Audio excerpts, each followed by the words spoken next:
Hello.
Hello. Hello.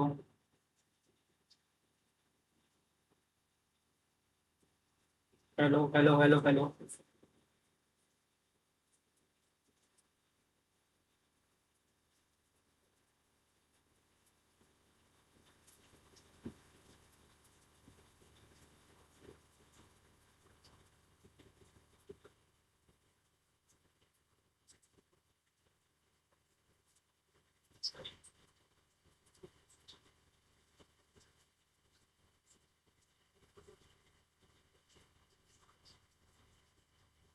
Hello. Hello. Hello. Hello.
Hello hello hello. I am audible.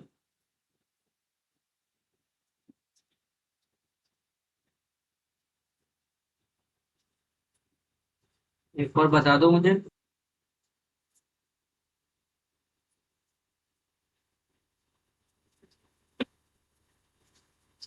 Hello. मेरी आवाज clear है या नहीं? वॉइस आ रही है?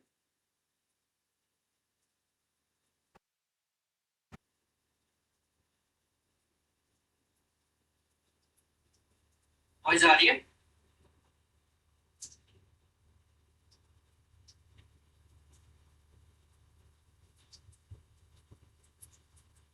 वॉइस आ रही है?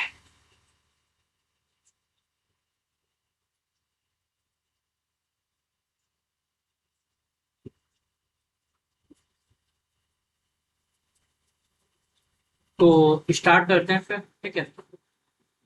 और जैसे आपको पता है, स्टार्टिंग में हम आपके जो गूगल फॉर्म के थ्रू आपने सबमिट किए हैं रिज्यूम, तो उनको हम सबसे पहले रिव्यू कर रहे होते हैं, ठीक है। हम जो एक ऑर्डर में चल रहे हैं।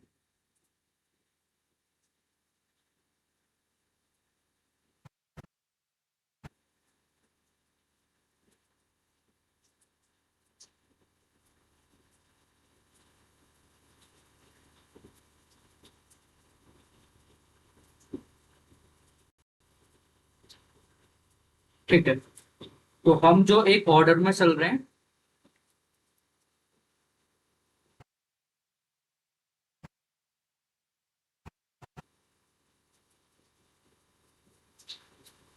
वॉइस और स्क्रीन विजुअल है या नहीं, एक बार मुझे और बता दो, ठीक है। तो हम फिर स्टार्ट करते हैं लाइव सेशन को।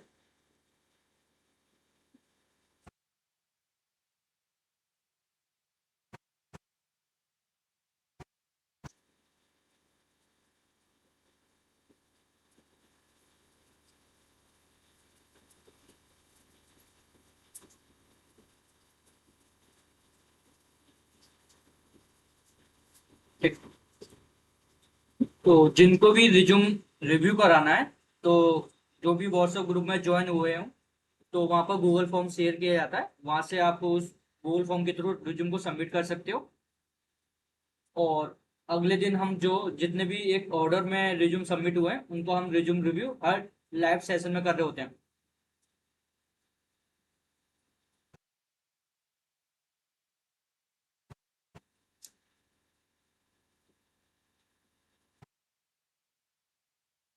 और जिनका भी अभी नंबर नहीं आया रिज्यूम रिव्यू का तो पेशेंस रखिए, ठीक है। तो हम जो एक ऑर्डर में चल रहे हैं सिक्वेंस ऑर्डर में, तो जब भी आपने मतलब जिस ऑर्डर में आपने सबमिट किया होगा, जितना जल्दी आपने सबमिट किया होगा उतना जल्दी आपका रिज्यूम जो हम रिव्यू कर रहे होंगे। तो रिज्यूम रिव्यू करने से पहले मैं कुछ स्टेप्स आपको बता रहा होता हूँ कि आपको रिज्यूम कैसे बनाना है, क्या चीज़ें आपको फॉलो करनी होती हैं। वो चीज़ें मैं हर लाइव सेशन में आपको बताता हूँ, ठीक है।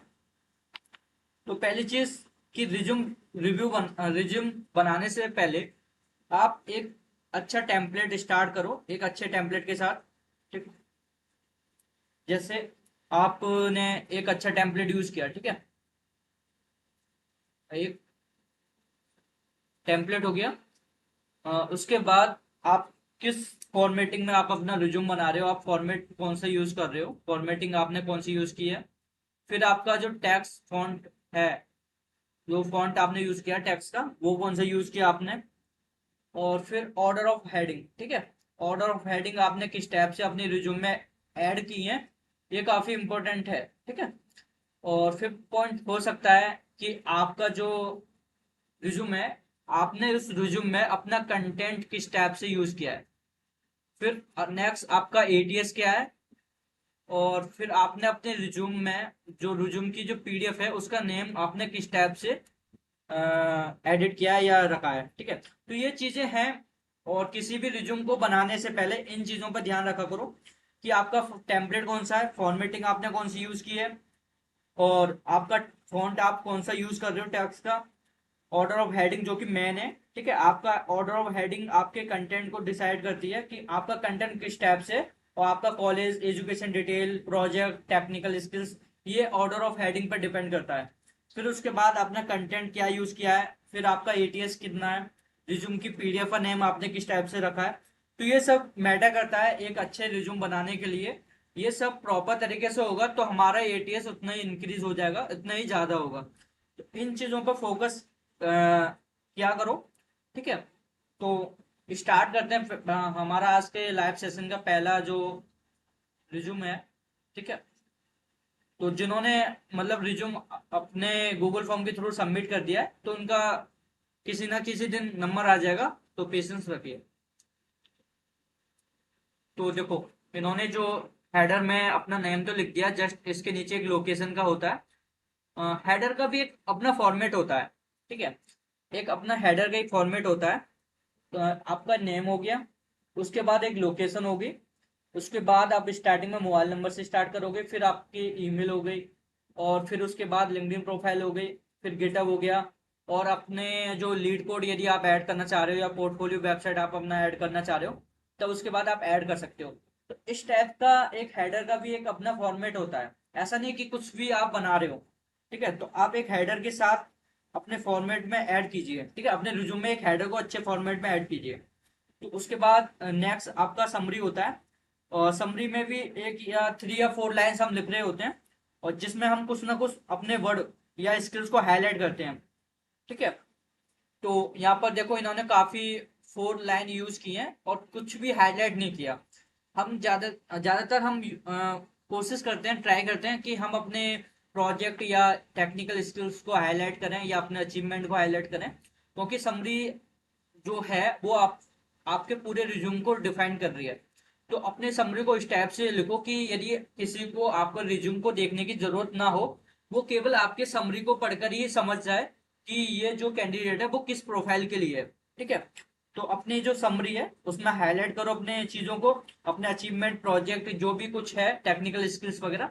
और अपना जो समरी है वो 3 या 4 लाइन शॉर्ट रखने की कोशिश करो। ऐसा नहीं कि आप 5 लाइन या 6 लाइन आप ऐड कर रहे हो, ठीक है। स्किल्स में आपने ठीक है ऐड किया है, ओके।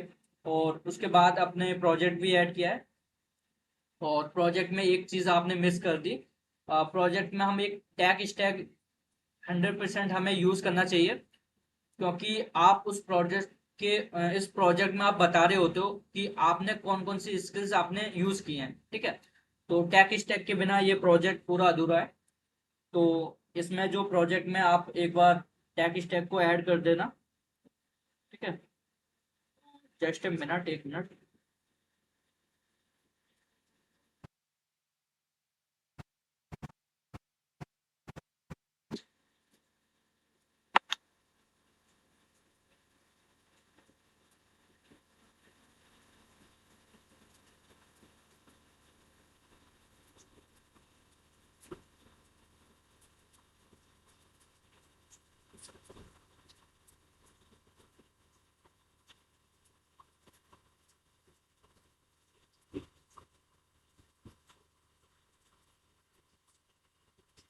मेरी वॉइस ऑडियो जो है क्लियर है या नहीं, क्योंकि मुझे कुछ इशू लग रहा है इसके साथ।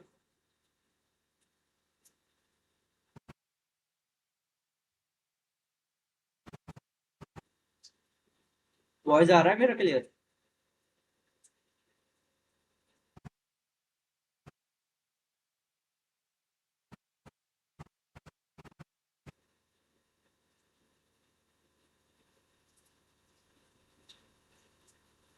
ठीक है। तो यहाँ पर अपना टैग स्टैक ऐड कर दीजिए। जो भी अपने रिज्यूम में जिन्होंने भी ऐड नहीं किया टैग स्टैक, उनको ऐड करना चाहिए। ठीक है। एजुकेशन में आप जो डिटेल ऐड कर रहे हो अपनी, ठीक है, यहाँ ऐड कीजिए लास्ट में। और यहाँ पर कुछ भी आपने ये जो कलर यूज किया है टेक्स्ट का, वो काफी बेकार है। ठीक है, इसको चेंज कर सकते हो। आप जो ब्लैक में जस्ट बोल्ड यूज नहीं कर सकते हो, ठीक है।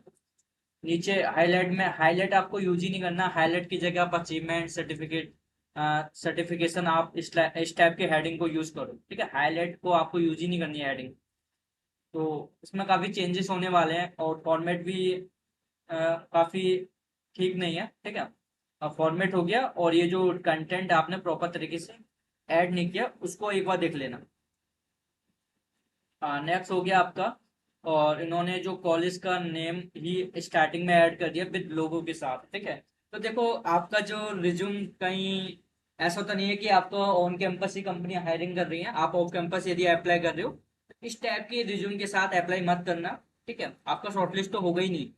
यदि ऑन कैंपस में आप अप्लाई कर रहे हो और कॉलेज वालों ने आपको इसी टाइप का फॉर्मेट दिया है, तो चल सकता है, ठीक है, क्योंकि कॉलेज वालों का भी एक अपना अलग फॉर्मेट होता है।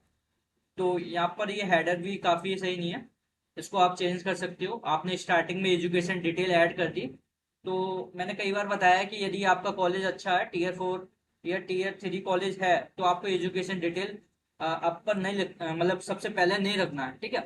कोशिश करो कि इसको सबसे नीचे डाउन में रखो, ताकि हमारी जो बेस्ट स्ट्रॉन्ग जो पार्ट है हमारा टेक्निकल स्किल्स है या आपके पास कोई वर्क एक्सपीरियंस है, वो आप स्टार्टिंग में ऐड कर सकते हो, ठीक है।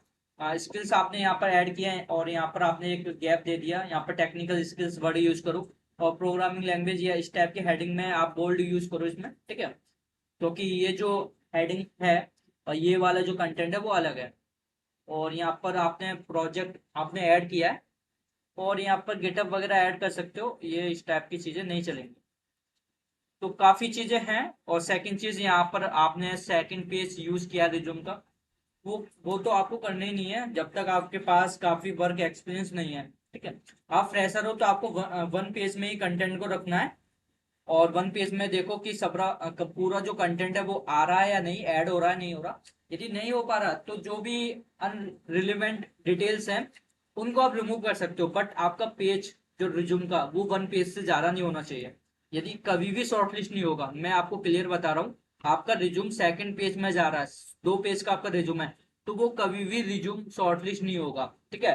रिज्यूम शॉर्टलिस्ट हो सकता है, ऐसा नहीं है कि 2 पेज वाले रिज्यूम शॉर्टलिस्ट नहीं हुए, हुए हैं 2 पेज वाले रिज्यूम शॉर्टलिस्ट। बट उनमें जो है ना वर्क एक्सपीरियंस प्रॉपर तरीके से ऐड है, क्योंकि वो जो रिज्यूम है वो एक वर्क एक्सपीरियंस कैंडिडेट का है, ठीक है, जिसके पास काफी वर्क एक्सपीरियंस है। तो उसको ऐड करने के लिए उसे 2 पेज की ही जरूरत होगी, क्योंकि उसके पास काफी कंटेंट है। तो कोशिश करो उसको वन पेज में कन्वर्ट करने के लिए। और आपका नेक्स्ट रिज्यूम इसमें जो टेक्स्ट फॉन्ट यूज किया, काफी स्मॉल यूज किया समरी में। और यहाँ पर देखो ये काफी स्मॉल है, ये भी काफी स्मॉल है, हाईलाइट नहीं है आपने। हेडर ठीक है, हेडर में आप नीचे जस्ट लोकेशन ऐड करो, और यहाँ पर आपने एजुकेशन डिटेल ऐड कर दी। और कोशिश करो कि एजुकेशन डिटेल को टेक्निकल स्किल्स के बाद ऐड करो, मतलब नीचे, इसके नीचे ऐड करो, ठीक है। आपने जस्ट नीचे टेक्निकल स्किल्स ऐड किया है, तो इसमें जो ऑर्डर ऑफ हेडिंग में काफी कमी है, ठीक है। ऑर्डर ऑफ हेडिंग आपने सही से फॉलो नहीं की। और देखो यहाँ पर आपने कहीं कहीं आपने इस टाइप के कलर को यूज किया है। आप जस्ट इस टाइप के कलर को जस्ट आप रिज्यूम की हेडिंग में यूज कर सकते हो। ऐसे नहीं कि आप कहीं भी किसी भी दूसरे कलर को यूज कर रहे हो अपने रिज्यूम में, वो एक अच्छा फॉर्मेट नहीं है, ठीक है। और नेक्स्ट चलते हैं। इन्होंने भी स्टार्टिंग में एजुकेशन डिटेल ऐड की है, यहाँ से रिमूव करना है। हेडर भी काफी अच्छा नहीं है, हेडर में जो एक हेडर का फॉर्मेट होता है वो आपको यूज करना है। यहाँ पर हेडिंग का नाम आप चेंज करना है, टेक्निकल स्किल्स वगैरह आपको लिखना है। और यहाँ पर देखो गैप है, ये गैप रिमूव करना है, ठीक है। यहाँ पर टैग स्टैक आपने यूज नहीं किया, और आपने गिटहब भी यूज नहीं किया है, गिटहब को ऐड करना है। और यहाँ पे इंटर्नशिप आप इस टाइप से नहीं लिख सकते हो, आप वर्क एक्सपीरियंस लिख सकते हो, ठीक है। और वर्क एक्सपीरियंस में आप आपने ज्यादा पॉइंट ऐड कर दिए, ठीक है। बट कोशिश करो कि आपने उस कंपनी में क्या काम किया है, आपने क्या इम्प्रूवमेंट किया है, वो इस टाइप के हाईलाइट करो इन चीजों को। क्योंकि काफी रिज्यूम मैंने रिव्यू किए हैं, तो उनमें दो चीजें प्रॉब्लम आती हैं। पहले तो आप लोग हाईलाइट नहीं करते कुछ भी कि आपका काम क्या है जिससे फोकस जाए। और सेकंड चीज, आप जो टैब से आप हेडिंग बना देते हो, न्यू हेडिंग्स, तो इस टैब से नहीं चलता, ठीक है। आप अपने अकॉर्डिंग रिज्यूम नहीं बना पाते हो, मतलब बना नहीं सकते हो। आप रिज्यूम का भी एक अपना ऑर्डर होता है, हेडिंग्स का भी नेम होता है कि किस टाइप की हेडिंग आपको रखनी चाहिए, ठीक है। तो यहाँ पर काफी चीजें कम है। और यहाँ पर आपका इंटर्न और सर्टिफिकेट वगैरह भी आपने ऐड नहीं किए, वो एक बार ऐड कर लेना, ठीक है। सर्टिफिकेट वगैरह या पेड वगैरह, सर्टिफिकेट या आपका अचीवमेंट वगैरह आप ऐड करना चाह रहे हो, तो वो एक बार ऐड कर लेना। और फिर चलते हैं हम नेक्स्ट, जो भी है रिज्यूम। हाँ, इनका भी हेडर नहीं है सही, इनको हेडर भी चेंज करना है। और देखो, आप खुद देखो कितना बड़ा समरी इन्होंने लिखा हुआ है, कैसे शॉर्टलिस्ट हो जाएगा आप सोचो। आप जस्ट अप्लाई कर रहे हो तो एक टाइम वेस्ट बोल सकते हैं उसको, आप जस्ट टाइम वेस्ट ही कर रहे हो। कभी अपने रिज्यूम पर आपने फोकस किया ही नहीं, ठीक है। जब तक अपने रिज्यूम पर आप फोकस नहीं करोगे वो शॉर्टलिस्ट नहीं होगा। आप अप्लाई करते रहो, ठीक है, क्योंकि एचआर को कोई कोई प्रॉब्लम नहीं है, ठीक है। आपको प्रॉब्लम है क्योंकि आप अपना टाइम दे रहे हो अप्लाई करते टाइम, ठीक है। यदि आप 1 घंटा या 2 घंटे अपने रिज्यूम पर रिसर्च करोगे, सर्च करोगे, या कोई फॉर्मेट सर्च करोगे और उसका एटीएस फॉर्मेट वगैरह सब कुछ प्रॉपर तरीके से रिसर्च करने के बाद ऐड करोगे, तो थोड़ा चांस बन जाएगा कि आपका रिज्यूम शॉर्टलिस्ट हो जाए।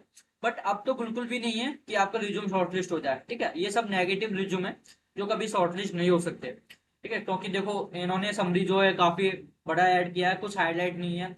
और हेडिंग भी आपने इस टाइप से ऐड की है, ना कोई हॉरिजेंटल लाइन वगैरह आपने। और जो भी आपने कंटेंट यूज किया है उसमें कोई भी स्पेस वगैरह नहीं है, ठीक है। तो ये रिज्यूम देखो, स्किल्स भी आपने प्रॉपर तरीके से ऐड नहीं की विद हेडिंग्स के साथ। तो ये भी रिज्यूम आपको चेंज करना चाहिए, ठीक है। तो ये रिज्यूम में काफी प्रॉब्लम है, ठीक है, तो इसको आपको चेंज करना चाहिए। और नेक्स्ट देखते हैं, यहाँ पर लोकेशन आपने नहीं ऐड किया, यहाँ पर हाईलाइट कर सकते हो आप एक बार। और यहाँ पर जो है ना गैप की आपकी प्रॉब्लम दिख रहा है, कि आपने जो टेक्निकल स्किल्स ऐड की हैं उसमें आपने एक टाइप से गैप नहीं दिया, ठीक है। एक बार गैप ऐड करना, जिससे प्रॉपर तरीके से विजिबल हो कि आपकी कौन कौन सी टेक्निकल स्किल्स हैं। एक्सपीरियंस आपने ऐड किया है, ये भी प्रॉपर तरीके से आपने ऐड किया है, इसमें कोई प्रॉब्लम नहीं है। प्रोजेक्ट भी आपने ऐड किया है, इसमें भी कोई प्रॉब्लम नहीं है, बट टैग स्टैक आपको यूज करना चाहिए। कॉलेज डिटेल भी आपने ऐड किया है, उसमें भी कोई प्रॉब्लम नहीं है। बट आपका जो रिज्यूम है ना वो एक लेंथ में हम कह सकते हैं शॉर्ट है, उसको और ऐड कीजिए इसमें कंटेंट। एक हेडिंग और आप मिस कर रहे हो, अचीवमेंट और सर्टिफिकेशन की, वो आप ऐड करना, ठीक है। उससे क्या होगा कि आपका जो रिज्यूम की हाईलाइट थोड़ी, मतलब हाइट थोड़ी और बढ़ जाएगा, और आपका कंटेंट भी और ऐड हो जाएगा, ठीक है। क्योंकि आपके जो रिज्यूम है वो काफी शॉर्ट है, ठीक है, लेंथ इसकी काफी शॉर्ट में। और जो आपने टैग स्टैक आपने प्रोजेक्ट में ऐड नहीं किया वो आपको ऐड कर देना चाहिए। और थोड़ा टेक्निकल स्किल्स में थोड़ा गैप दीजिए। सेकंड चीज इंप्रूव कर सकते हो आप, हेडिंग्स का कलर एक बार ब्लू करना, ठीक है। ऐसा नहीं कि पूरा जो कलर है वो, अभी मैं एक फॉर्मेट दिखाऊंगा, उस फॉर्मेट में किस टाइप से कलर यूज हो रहा है वो यूज आप एक बार हेडिंग में यूज करना, ठीक है। क्योंकि आप डिफरेंट हेडिंग ऐड करते हो तो थोड़ा इम्प्रेशन बढ़ जाता है। क्योंकि यहाँ पर आपने यदि हेडिंग यूज की है तो यहाँ पर हेडिंग में कोई हाईलाइट नहीं है, आपने नॉर्मल जो कंटेंट में जो टेक्स्ट का फॉन्ट यूज किया है वो आपने हेडिंग में यूज किया है, ठीक है। बट टेक्स्ट में जो आपने कंटेंट में जो टेक्स्ट का कलर यूज किया वो हेडिंग में कलर यूज किया आपने। तो इस इन हेडिंग को या तो आप ब्लैक बोल्ड में कर सकते हो, बोल्ड कर सकते हो ब्लैक का, या तो आप इसका कलर आप दूसरा कलर यूज कर सकते हो टेक्स्ट में, जो आपका ब्लू कलर का टाइप का होता है, नेवी ब्लू टाइप का। वो मैं अभी आपको बताऊंगा फॉर्मेट में, उसको आप एक बार चेकआउट कर सकते हो, ठीक है। और आपका जो नेक्स्ट हम चलते हैं। हाँ, इन्होंने देखो, सबसे मेन प्रॉब्लम आपके जो रिज्यूम में होती है वो हेडर ही होता है। हेडर किसी का भी सही नहीं है, जब तक जहाँ तक मैंने अभी सभी का रिज्यूम देखा है। और इसमें जो हाईलाइट आपने यूज नहीं किया, ठीक है। और एक्सपीरियंस आपने ऐड किया है, ठीक है। प्रोजेक्ट में टैग स्टैक भी आपने यूज किया है, ठीक है। और बट इसमें गैप आपने प्रॉपर तरीके से नहीं दिया, ठीक है। कंटेंट को बिल्कुल एग्जेक्ट कर दिया कंटेंट को। तो इसमें जो गैप की प्रॉब्लम है, प्रोजेक्ट के बीच में मतलब वर्ड में एक गैप होना चाहिए, प्रॉपर तरीके से विजुअल होना चाहिए, जिससे एचआर या रिक्रूटर आपके प्रोजेक्ट को प्रॉपर तरीके से पढ़ सके, रीड कर सके। और क्योंकि मुझे खुद पढ़ने में प्रॉब्लम आ रही है। बोर्ड और सर्टिफिकेट आपने ऐड कर दिया है, एजुकेशन आपने ऐड कर दिया है, ठीक है। और इस पे फॉर्मेट को चेंज करना है एक बार, अवार्ड की जगह आप अचीवमेंट भी आप लिख सकते हो, अचीवमेंट या सर्टिफिकेशन, आप उसको इस टैब से ऐड कर सकते हो, अचीवमेंट या सर्टिफिकेशन की हेडिंग आप बना सकते हो, ठीक है। इन्होंने जो है हेडर आपका ये है। और एजुकेशन को डाउन में ऐड कीजिए, ठीक है। और टेक्निकल स्किल्स आप ऐड कीजिए हेडिंग को। और हेडिंग में आपने सॉफ्ट स्किल, आपने पूरा कंटेंट ही ऐड कर दिया है, ठीक है। तो कंटेंट जो हेडिंग्स मतलब टेक्निकल स्किल्स का उतना ही ऐड करो जो वैलिड है, ठीक है। ऐसा नहीं कि कुछ भी स्किल्स आप ऐड कर रहे हो प्रोजेक्ट में। आपने देखो, ये जो आप एक बार देखना, विजुअल करना, इसमें कोई भी गैप नहीं है, मतलब पूरा एग्जैक्ट कर दिया पूरा डेटा को, ठीक है। ना कोई प्रॉपर तरीके से गैप दिया, ना प्रॉपर तरीके से फॉर्मेटिंग दी है, ना प्रॉपर तरीके से आपका टैक्स अलाइनमेंट है। और आपने 4 प्रोजेक्ट ऐड किए हैं, तो कोशिश करो आपको 3 प्रोजेक्ट ऐड करने की। और यहाँ पर आपने भी काफी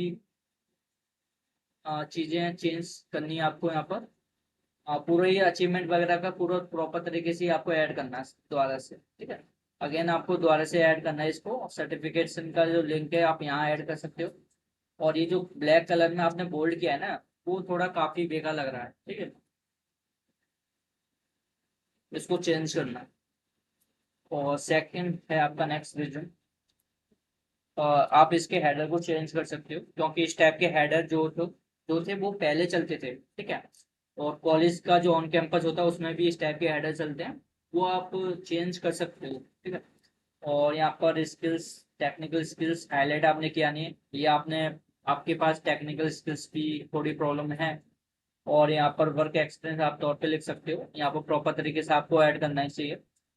और यहाँ पर आपने प्रोजेक्ट भी ऐड किया है, टैग स्टैक भी आपने यूज नहीं किया, हाँ टैग स्टैक भी आप यूज करो। और सेकंड चीज, आपको ध्यान दो, आप जब भी प्रोजेक्ट ऐड कर रहे हो तो आप जो पॉइंट बना रहे हो ना, ये 4 या 5 पॉइंट बना देते हो किसी प्रोजेक्ट पे, वो आपको नहीं बनाना चाहिए। चाहे आप एक पॉइंट पर 2 लाइन लिख सकते हो, 2 पॉइंट लिखो, बट 2 2 लाइन की लिख सकते हो, ठीक है। ये 4 पॉइंट आप लिख देते हो, ये काफी बेकार लगता है, ठीक है। आप भले ही आप एक पॉइंट को 2 लाइन में आप कन्वर्ट कर सकते हो, बट आपको मैक्सिमम 2 पॉइंट आपको ऐड करना चाहिए अपने प्रोजेक्ट के डिस्क्रिप्शन में। और टैग स्टैक तो आपको करना ही करना है ऐड, बिना टैग स्टैक के आपको ऐड, बिना टैग स्टैक के आप रिज्यूम मत बनाना, ठीक है। सेकंड चीज, गिटअप भी आपको होना चाहिए, प्रोजेक्ट में भी गिटअप होना चाहिए, हेडर में भी आपका गिटअप होना चाहिए। तो ये चीजें हैं।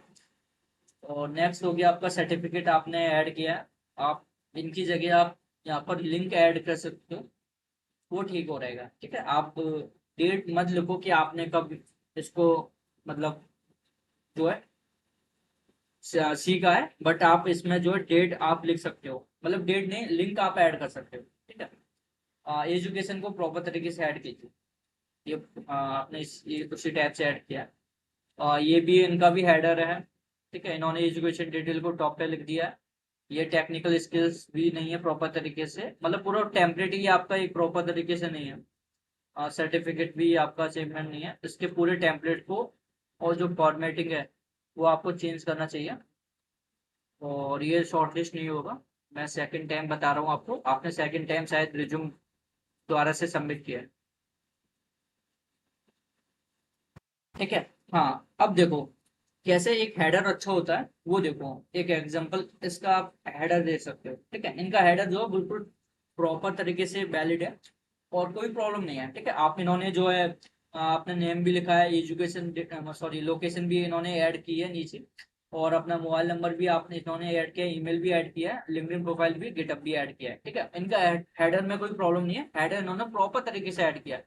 ठीक है, आप इनका एक सैंपल आप देख सकते हो, हेडर आपको इस टाइप से ऐड करना चाहिए। ठीक है, और हेडर में देखो इन्होंने जो नेम ऐड किया है वो एक सेंटर में है। ठीक है, ना इनका ऊपर से कोई गैप है, ना इन्होंने नीचे से कोई गैप दिया, एक सेंटर में अपना नेम लिखा हुआ है। ठीक है, और उसके बाद करियर ऑब्जेक्टिव आप इन्होंने ऐड किया है। ठीक है, स्किल्स पे आप काम कर रहे हो, उनको आप हाईलाइट कर सकते हो। ठीक है, उसके बाद ये जो एजुकेशन डिटेल है वो आप यदि कॉलेज टीयर 3 या टीयर 4 या टीयर 5 में से आता है तो इसको जो डाउन में लिखना, स्किल्स की जगह आप टेक्निकल स्किल्स ऐड करना, उसके बाद अपनी स्किल्स को थोड़ा इम्प्रूव करो। काफ़ी कम स्किल्स इसमें ऐड है, और यहाँ पर जो इंटर्नशिप की जगह वर्क एक्सपीरियंस लिख सकते हो, और इसको थोड़ा फॉर्मेटिंग आपको सही से करना है। और सेकंड चीज, आपका जो प्रोजेक्ट है वो प्रोजेक्ट में आपका टैग स्टैग नहीं है, वो आपको ऐड करना है। ठीक है, और गिटअप भी नहीं है, वो गिटअप को भी आपको और डेट ऐड करने की जरूरत नहीं है, आप लिंक ऐड कर सकते हो। ठीक है,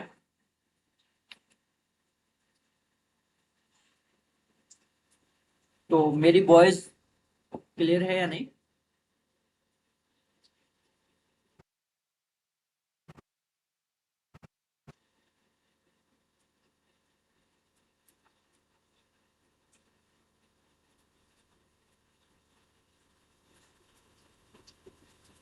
मेरी वॉइस क्लियर है या नहीं, एक बार बता दो मुझे।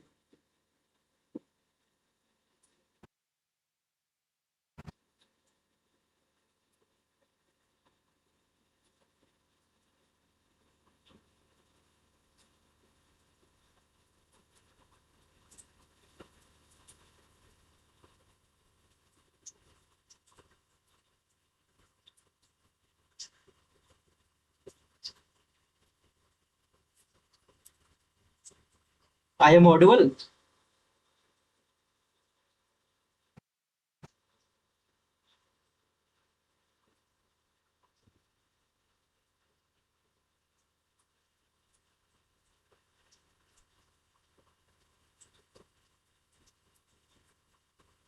क्या प्रॉब्लम आ रहा है, मतलब स्क्रीन विजुअल है या नहीं, या ऑडियो में कोई प्रॉब्लम है?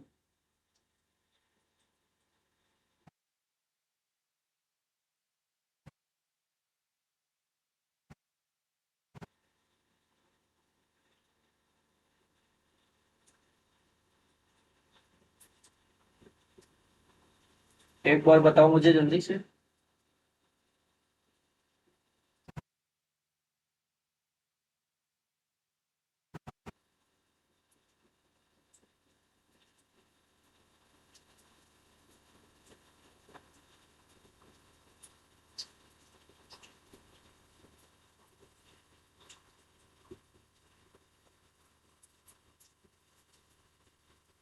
I am audible?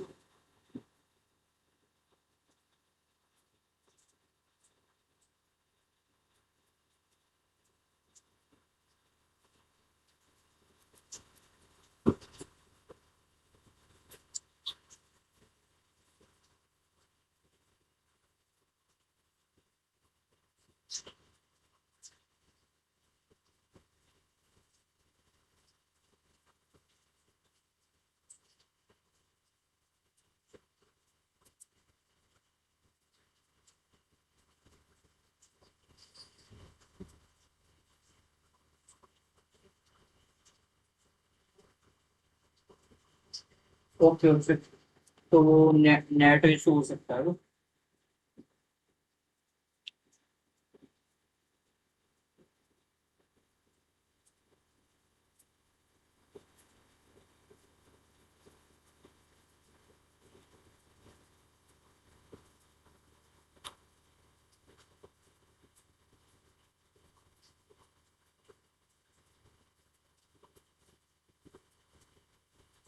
तो नेक्स्ट हम चलते हैं।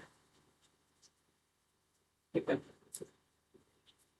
तो इनका हेडर भी वही अच्छे फॉर्मेट में या अपने ऑर्डर में नहीं, ऑब्जेक्ट में इन्होंने हाईलाइट नहीं किया। ऑब्जेक्ट देखो यहाँ पर, या तो आप समरी ऐड कर सकते हो हेडिंग में, या आप करियर ऑब्जेक्ट आप ऐड कर सकते हो। ठीक है, ऐसा नहीं कि आप कुछ भी हेडिंग को बना रहे हो। ठीक है, यहाँ पर आपने हाईलाइट नहीं है, और पूरे रिज्यूम में जो एक गैप की प्रॉब्लम है, आपने प्रॉपर तरीके से गैप नहीं दिया, और आपने अच्छे तरह से फॉर्मेटिंग नहीं की।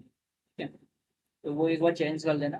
तो देखो यहाँ पर भी, देखो यहाँ पर भी प्रॉब्लम है, पूरा गैप नहीं दिया, यहाँ भी गैप नहीं दिया। ठीक है, यहाँ पर डेट की जगह आप लिंक ऐड कर सकते हो। और नेक्स्ट आपका है, हाँ इनका तो एक पूरा टेम्पलेट ही गलत है, इनको पूरा टेम्पलेट की चेंज करने की जरूरत है। आप जो है अपना पूरा टेम्पलेट चेंज कीजिए। यहाँ पर इन्होंने पूरा ऑर्डर ऑफ हेडर का फॉर्मेट यूज नहीं किया। करियर ऑब्जेक्टिव वन लाइन का लिखा हुआ है, ये भी रॉन्ग है, ये भी रॉन्ग है। आपका पूरा एक स्ट्रक्चर, या जिसे हम बोलते हैं फॉर्मेटिंग, और एक टेम्पलेट, वो आपको चेंज करना है।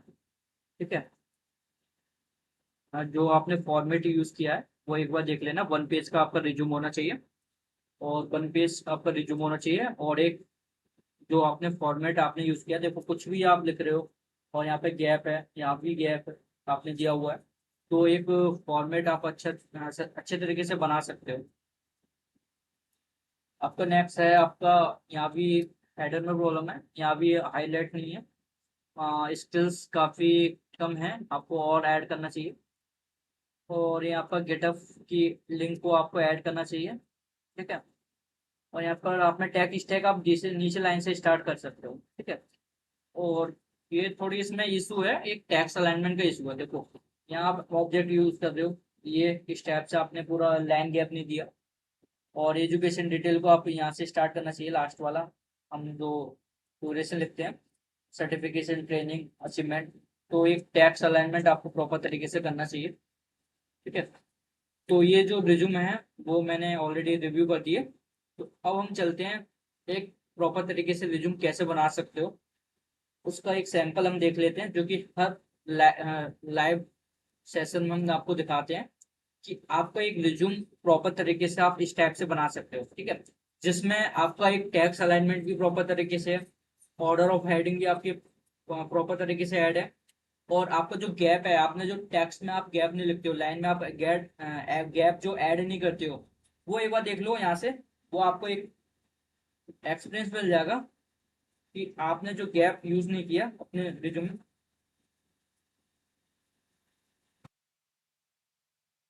ठीक है, तो देखो एक रिज्यूम आप कैसे बना सकते हो।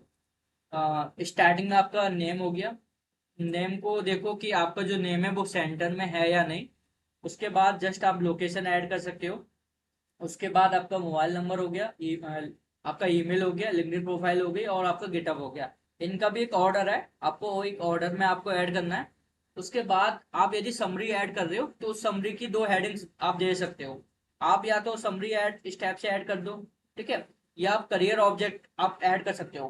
करियर ऑब्जेक्टिव में आप यदि ऐड कर रहे हो, यदि आप समरी या करियर ऑब्जेक्टिव आप ऐड कर रहे हो, तो कोशिश करो आपकी जो 2 या 3 या मैक्सिमम 4 लाइन हो, और उसमें जो हाईलाइट हो आपने जो किस स्किल्स पे आपने काम किया है, और यदि आप अपने समरी में एक प्रोजेक्ट या कोई अचीवमेंट आप ऐड कर रहे हो तो उनको हाईलाइट करो।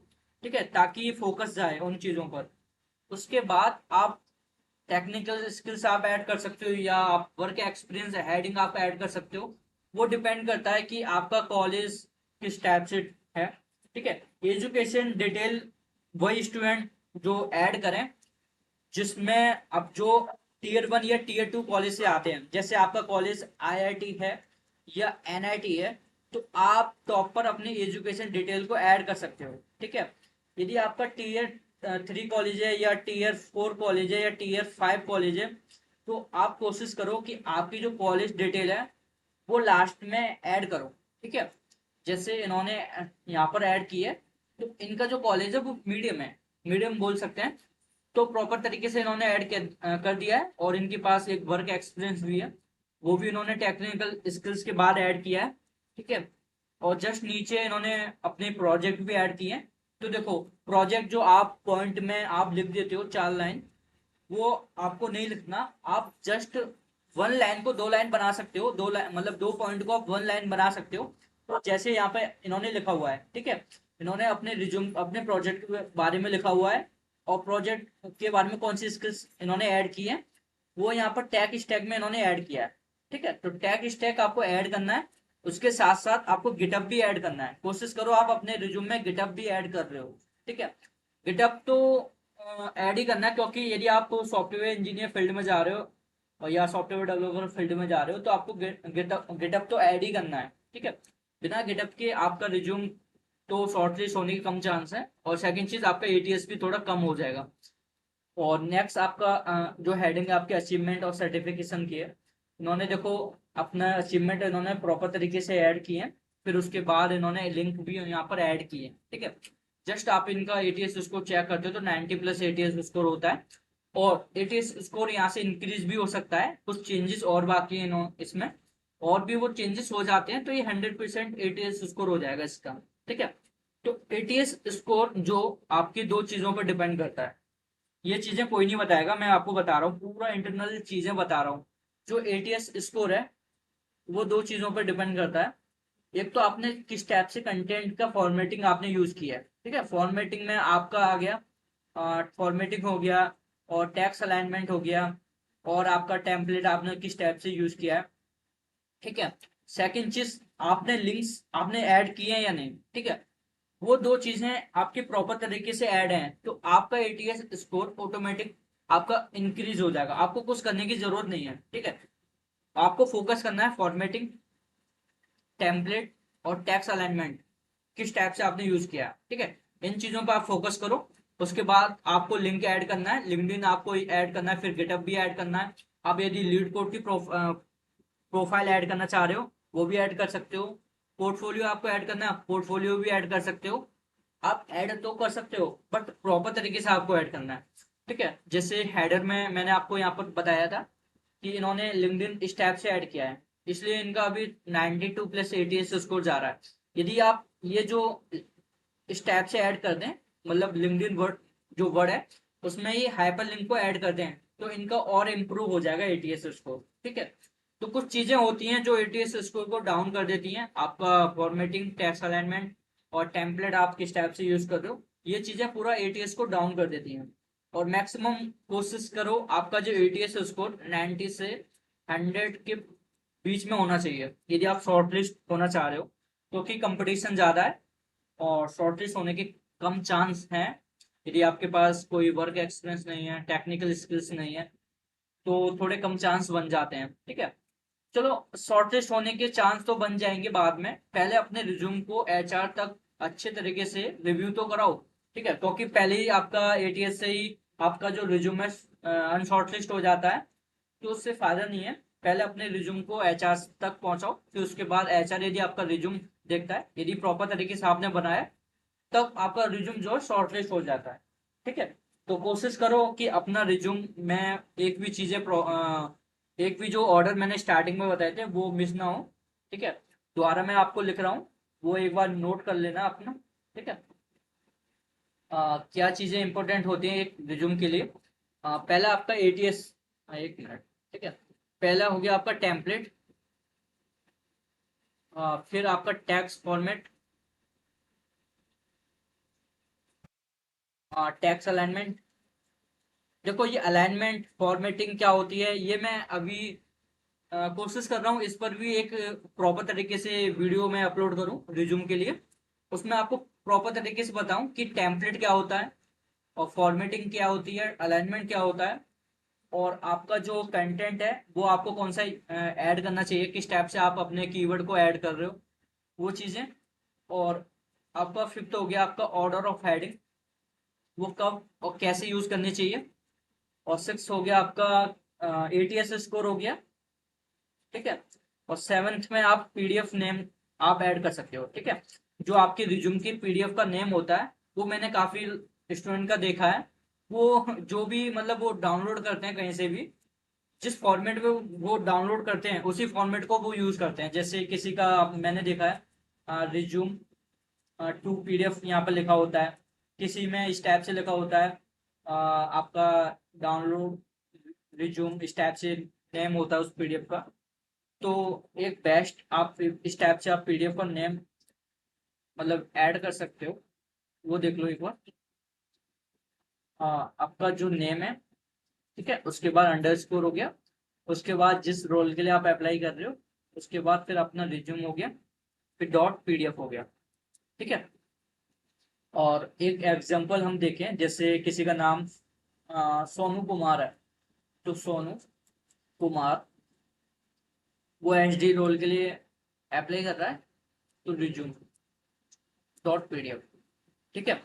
तो यदि कोई भी आपका रिज्यूम देखता है, आपके नेम से, आपके रिज्यूम की पीडीएफ के नेम से ये पता लग जाता है कि ये जो कैंडिडेट है वो किस रोल के लिए इंटरेस्टेड है, ठीक है। तो जब भी अप्लाई कर रहे हो तो एक प्रॉपर वे में करो, ठीक है। ऐसा नहीं कि आप कुछ भी रैंडमली अप्लाई कर रहे हो और बिना रिज्यूम के प्रॉपर तरीके से अप्लाई कर रहे हो। जितने भी अभी मैंने रिज्यूम रिव्यू किए हैं, किसी का भी रिज्यूम एक शॉर्टलिस्ट होने के लिए नहीं है, रिजेक्ट हो जाएगा, ठीक है, जब तक आप चेंज नहीं करोगे। तो वहाँ अप्लाई के टाइम वहाँ वेस्ट मत करो अपना टाइम।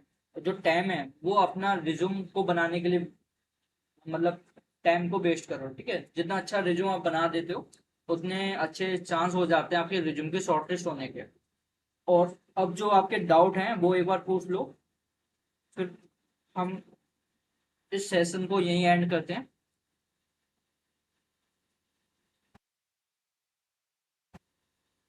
ठीक है। जो भी डाउट है एक बार पूछ लो अपना चैट के थ्रू, जो भी आप पूछना चाह रहे हो।